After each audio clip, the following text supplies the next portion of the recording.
15 minutos pasan de las 11 de la noche, seguimos en vivo en la pantalla de TV. Eduardo, momento de arrancar con las noticias. Momento de arrancar con las noticias. Tenemos muchas noticias, las vamos a hacer rápido para meternos de lleno en el informe central. Pero lo más importante, mañana, atención, porque mañana va a estar en las librerías una investigación periodística, un libro que se llama Plata Sucia. Estamos viendo, podemos verlo. ¿Hay un adelanto del libro? Tenemos un adelanto del libro que va a estar mañana, pero y aparte mirá qué es lo que trae el adelanto del libro.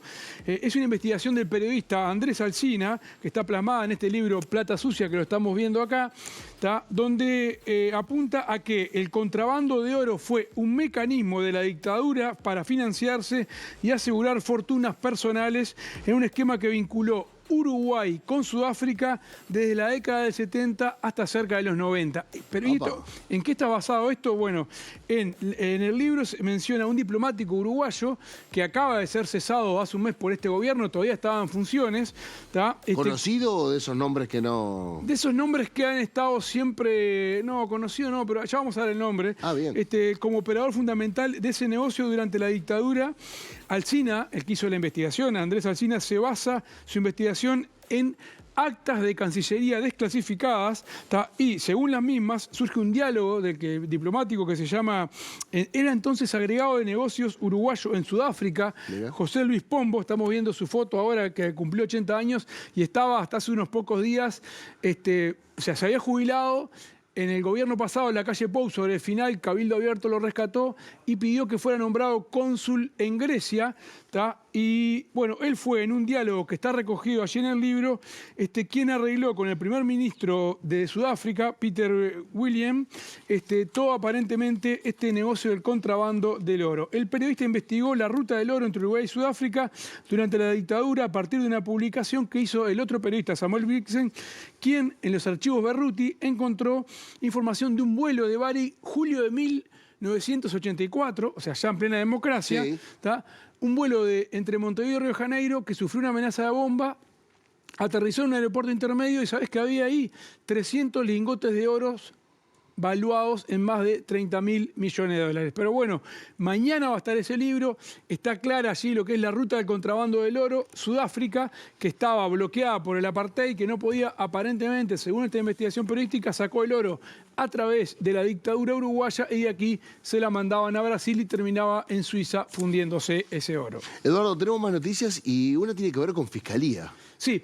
Antes de pasar al tema de Fiscalía, quería adelantarles que hay una investigación sobre posible defraudación tributaria en la Asociación Uruguaya de Fútbol. ¿Otra más? Hay investigaciones, un informe jurídico que habla de que la AUF estaría realizando una defraudación tributaria. Según el doctor Leonardo Costa, un especialista en el tema, esa defraudación puede llegar a los 6 o 7 millones de dólares. Estamos adelantando este tema. ¿Esto qué es evasión de impuestos? Evasión de impuestos, exactamente, pero lo vamos a tocar en sucesivos programas. Lo que te decía, la otra noticia que tenemos para compartir, y podemos ya ver la foto, le titulamos Fiscal Militante. ¿Por qué? Porque llamó la atención y está de preocupación en Artigas por la designación por parte de Mónica Ferrero, quien nombró a un fiscal con militancia en el Partido Nacional al frente nada menos que de la investigación de las causas por las horas extras en Artigas. ¿Te acordás? Una causa bastante conocida, más de 8 millones de dólares gastados en horas extras durante la administración Caram. Bueno, pero suponemos que él va a hacer bien su trabajo y no va a pesar. Mirá, ¿es él? Se trata del fiscal, exactamente, del fiscal Nicolás de Marco, quien en su cuenta de Facebook tenía un posteo que lo borró, pero está la foto con una leyenda donde dice: porque no hay mejor opción para un blanco que otro blanco.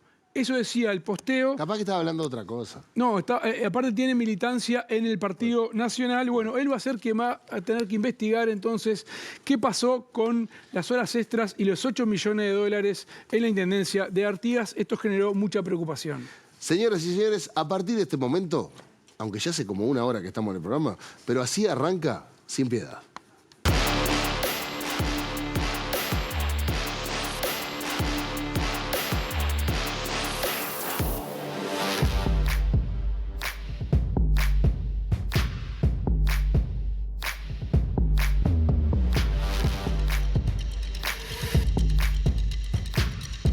En los últimos días, Uruguay se ha visto conmocionado por casos extremos de violencia intrafamiliar.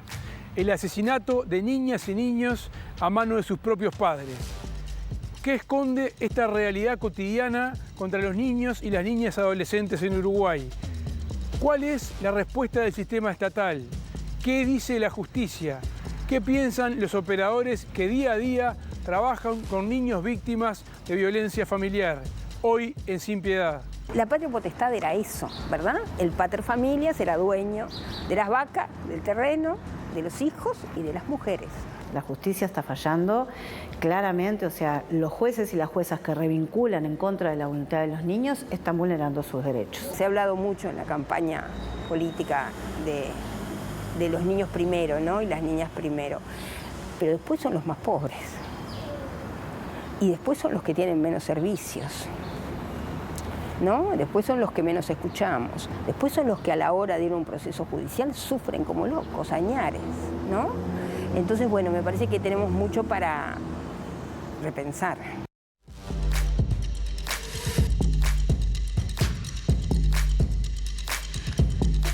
Bueno, Diana González lo decía, algo que se va a sostener en todo esto.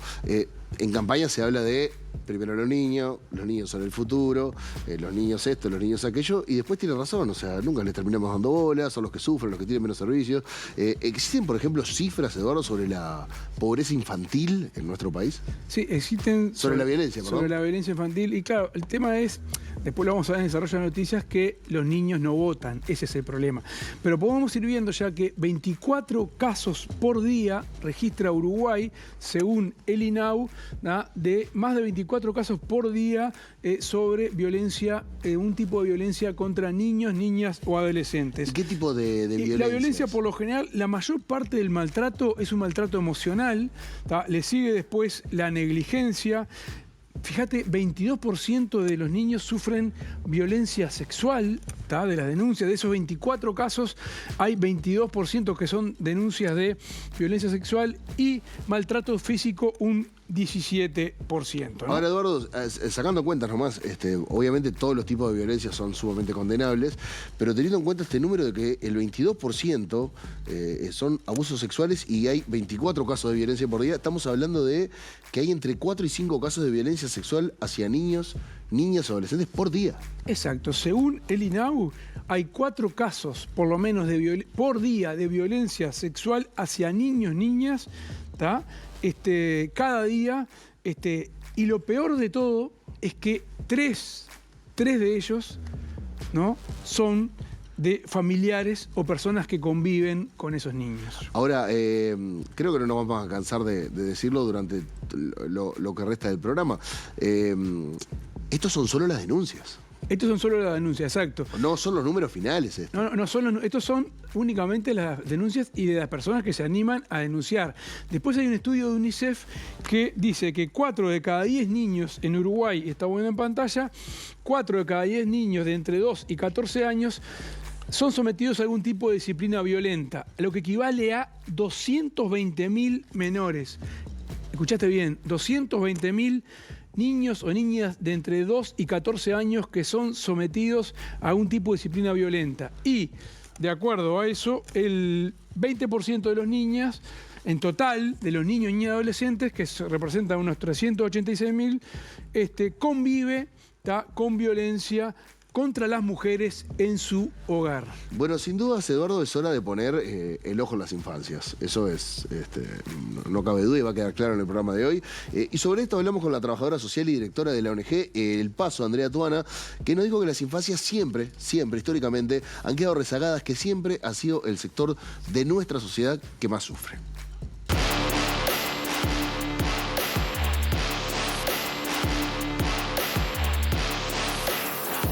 La violencia hacia la infancia no ha sido atendida y vista como, por ejemplo, sí la violencia hacia las mujeres. Siempre los niños y las niñas han ido quedando en ese rezago, bueno, porque las mujeres nos organizamos, las mujeres hacemos lobby, las mujeres podemos estar en los distintos espacios de toma de decisiones. Entonces, las infancias siempre han quedado en ese rezago y además, bueno, vivimos en un mundo adultocéntrico que le cuesta mirarse. Entonces, ese es como el primer paso. Después, cuando hemos podido avanzar con el Código de la Niñez y la Adolescencia, también con la Ley 19.580 que genera ciertas protecciones, a eso se le fue sumando desde hace unos años atrás una especie de relato de posverdad que no tiene ningún aval empírico ni de evidencia científica de las denuncias falsas, ¿no? Se empieza como a, si bien no se le estaba dando la respuesta necesaria a las temáticas de violencia hacia las infancias, que además ahora se suma esta idea que va aprendiendo en la opinión pública y va aprendiendo también en muchos operadores de que hoy las madres manipulan a sus hijos para ponerlos en contra de los padres y que inventan denuncias. Entonces se pone como un velo de sospecha a todas las denuncias.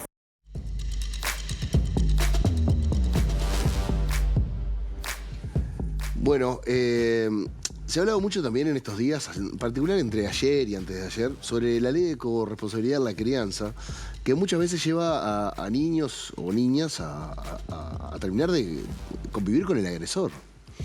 Sí, exactamente. Se ha hablado mucho de corresponsabilidad en la crianza.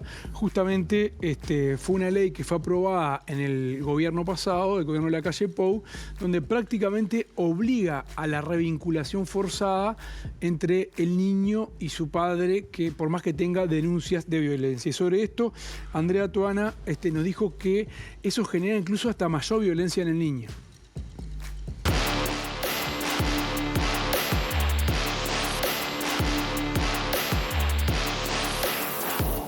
Hoy un niño puede haber sufrido violencia, por ejemplo su mamá puede haber tenido medidas cautelares, puede haber tenido tobillera, pero ese niño hoy es obligado a revincularse con ese papá, con ese progenitor. ¿Por qué? Bueno, porque esta ley lo promueve, ¿no? Y tiene artículos específicos que plantean de que pueden haber visitas a pesar de los antecedentes de violencia. Entonces yo creo que nosotros necesitamos reposicionar el tema de la violencia. Estos casos son un cachetazo, es una manera de sacudirnos y que nos tenemos que dar cuenta, que la violencia no es un tema menor, que la violencia no es un conflicto, sino que en realidad la violencia es un abuso de poder que genera efectos y daños gravísimos en los niños y las niñas, algunos crónicos y otros, bueno, de este nivel que es terminar con la vida, ¿no?, de tus hijos e hijas.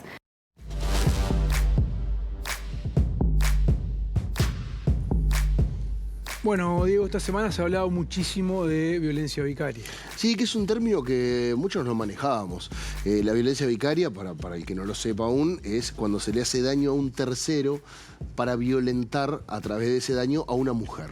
Bien, por ejemplo, en el caso que tuvimos esta semana, el tipo que asesinó a sus 2 hijos, después se terminó matando él también junto con ellos, el fin era dañar lo más querido que tenía esta mujer. Y Andrea Toana, entre otras cosas, nos dijo que había algunos jueces que fomentaban la violencia vicaria.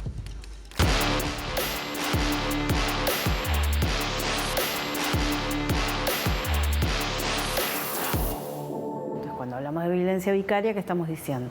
Estamos diciendo que algunos agresores, una vez que se separan y que ya no pueden tener el control con su pareja porque se separaron y porque hay leyes y porque hay servicios y porque hay medidas, entonces la manera de continuar controlando, hostigando, generando angustia, mortificando a esa expareja es a través de sus hijos e hijas. En el extremo más grande es matarlos, ¿no? Esto de, bueno, te voy a dar en lo que más te duele, un poco lo que este hombre dijo, ¿no? No los vas a ver nunca más.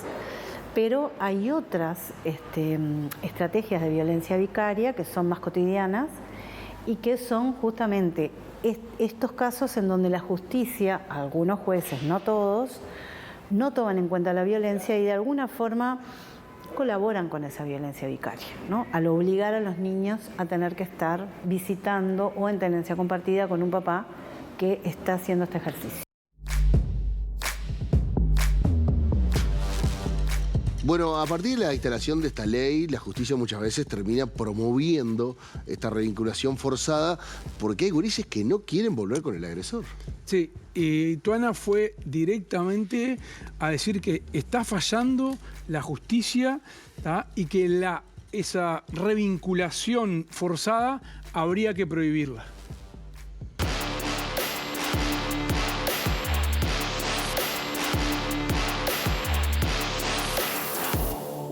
La justicia está fallando claramente, o sea, los jueces y las juezas que revinculan en contra de la voluntad de los niños están vulnerando sus derechos.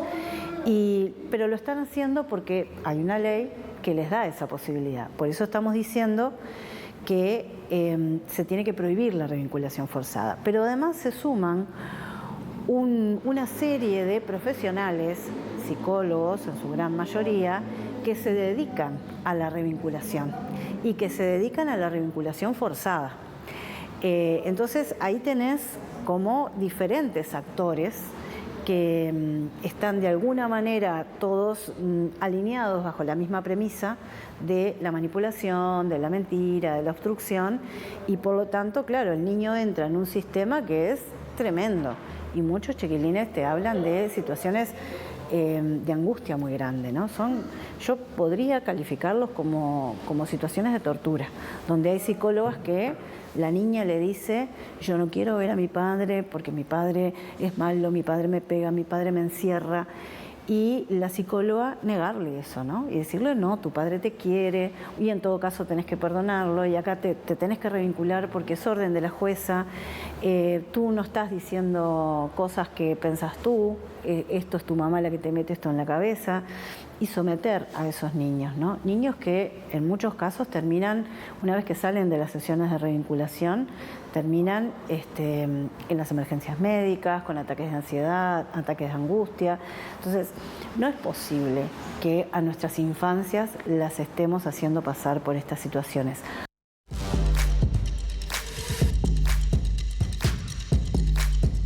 Ahora, la pregunta que nos hacemos todos, ¿no? ¿Cómo se soluciona esto, Eduardo? Bueno, Tuana ponía, ahora que se fue Alejandro Sánchez, una de las claves es mayor presupuesto. Algo estuvieron hablando, se ve, por los famosos juzgados multimateria que se quieren instalar. Ella dice, bueno, como principio inmediato, una acordada de la Suprema Corte de Justicia que diga no a la revinculación forzada, ¿tá? Y, bueno, vocación de tanto jueces y fiscales y operadores por trabajar en el tema y buscar una solución.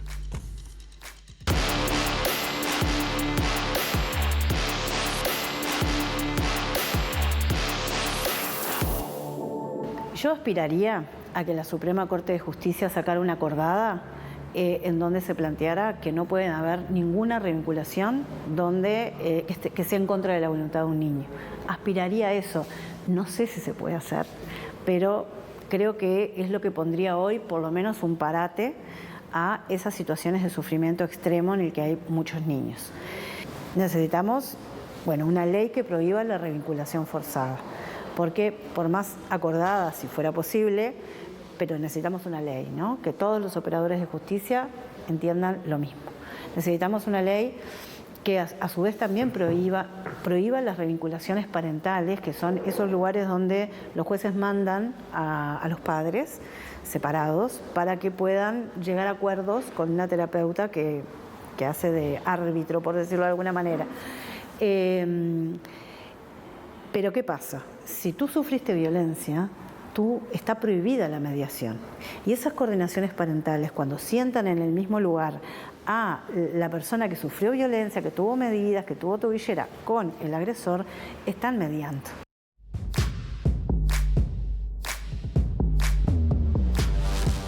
Esa era la palabra de Andrea Tuana, de la ONG El Paso, pero también hablaste con una abogada, con Diana González. Diana González, que es una abogada especializada en violencia de género. Mirá, me encantaría poder pasar los 25 minutos de charla que tuvimos con Diana González, porque incluso te digo que hasta resultó un aprendizaje para nosotros mismos, hasta para una persona que se acercó durante la charla y que se puso a escuchar, porque la hicimos ahí al lado del espacio Colabora, ahí en Fernández Crespo, frente al BPS, donde también incluso atienden a mujeres víctimas de violencia. Estuvo realmente muy interesante. Y claro, y nos comenzó hablando ella de las infancias de los niños, ¿no? Y que, claro, siempre terminan siendo las víctimas y que más sufren porque tienen la mayor desprotección.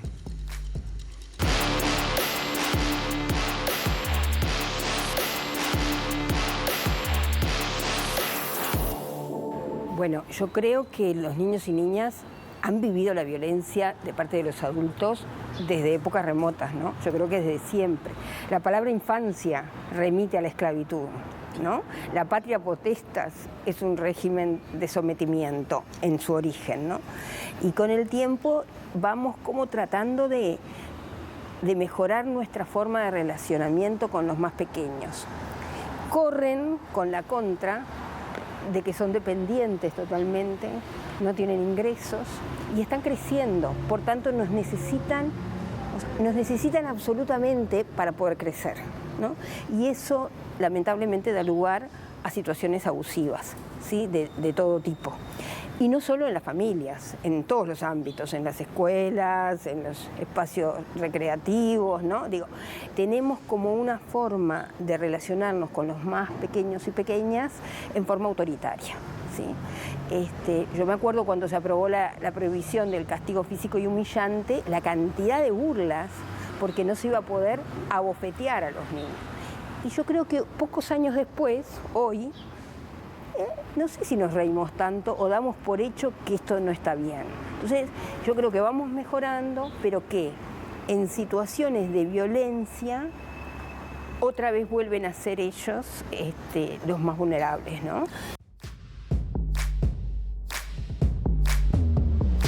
Claro, como que existe como una tradición de maltratar a los niños y a las niñas, es como raro, ¿no? Sí, viene histórico y nos decía Diana González que viene del concepto aquel de pater familia. Pero antes de escucharla, quiero recordar que también, aparte del caso de Soriano, donde este papá asesinó a sus dos hijos, Alfonsina y Francisco. Alfonsina y Francisco, también Luna, una joven adolescente de 13 años, una niña de 13 años, fue asesinada por su padre, un militar retirado. En Maldonado. En Maldonado, donde fue a buscarla al fonoaudiólogo donde estaba la niña y la mató de 3 disparos frente a todos los otros niños que estaban ahí. Y en este caso porque también se trataba de una revinculación que estaban tratando de hacer, por más que el padre ya tenía un intento de haber agredido a la niña, ¿no? Y bueno, te decía justamente que González nos comentaba que viene esto de tiempos inmemoriales históricos del pater familia.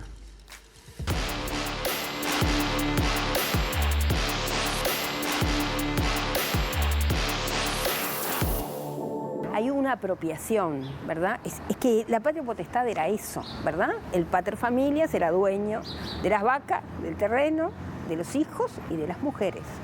Y vemos en lo cotidiano permanentemente reminiscencias de ese mismo modelo, que es el modelo patriarcal, en definitiva, ¿no?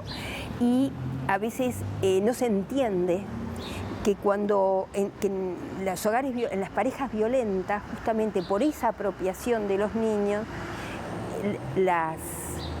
los niños pasan a ser botín del agresor, ¿sí? Las mujeres viven la violencia y siempre que una mujer vive violencia, dicen los españoles, no hay una sola víctima. ¿Por qué? Porque las mujeres cuidan. Entonces, quien maltrata a la persona que me está cuidando y que necesito además para vivir y que tengo un vínculo de afecto entrañable, también me maltrata. También maltrata al niño o niña.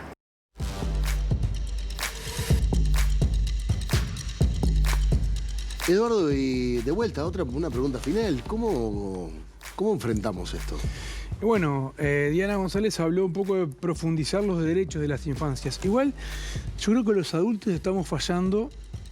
Y hay un gran dato. Vos mencionabas hoy, le preguntabas a Sánchez si había tobilleras. En este caso se puede haber puesto en una tobillera. Vos fijate la contradicción de la justicia de Soriano, que le termina poniendo tobillera a un político como Guillermo Besossi cuando le imputó por 7 delitos de corrupción pública. No solo le determinó el arresto domiciliario en su chacra, sino además le puso una tobillera, ¿no? Eran delitos de corrupción pública. Y acá en este caso, a este hombre... Con denuncias previas. Con denuncias previas y que es denunciado por violencia hacia la mujer y también hacia los niños, no se le coloca tobillera. De hecho, la Suprema Corte de Justicia le pidió un informe a la jueza Soriano, que actuó en este caso, de por qué no le colocó tobillera. Y volviendo a Diana González, bueno, Ella lo que propone es un poco profundizar los derechos de los niños para buscar alguna solución en el mediano plazo.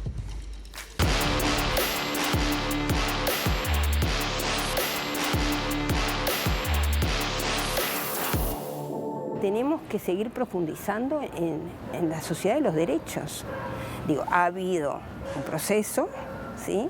Pero tenemos que empezar a otra vez replantearnos, bueno, si esta mujer está siendo violentada, pongamos medidas eficaces, aun cuando a los niños les cueste no ver a su progenitor un tiempo, porque la vida de la mamá vale. Cuando un niño habla de abuso, según la ley está prohibido revincular, ¿no? Pero muchas veces terminan revinculando igual por vericuetos normativos, ¿no? Y procedimentales, ¿no? Hay casos de revinculación forzada en este país. Y yo me pregunto, pensemos, una hija no quiere verme, se va con el papá. Me duele el alma. Está manipulada, está en la adolescencia, está en lo que sea. Yo creo que es injusto. ¿La obligo a venir por la fuerza? Ahí hay un punto en que esa persona, ese niño o niña deja de ser, ese adolescente deja de ser persona. O sea, ¿qué vínculos generamos a prepo, verdad?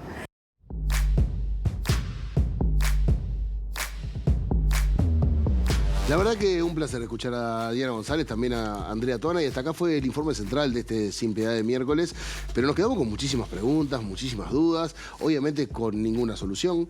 Es algo que esperemos que de a poco se vaya dando el presupuesto que hay que dar, moviendo lo que haya que mover, pero de verdad la infancia es una prioridad y hay que ponerla. La infancia, la protección de la infancia y también la protección de las mujeres que son víctimas de violencia, tanto maltrato psicológico, maltrato físico.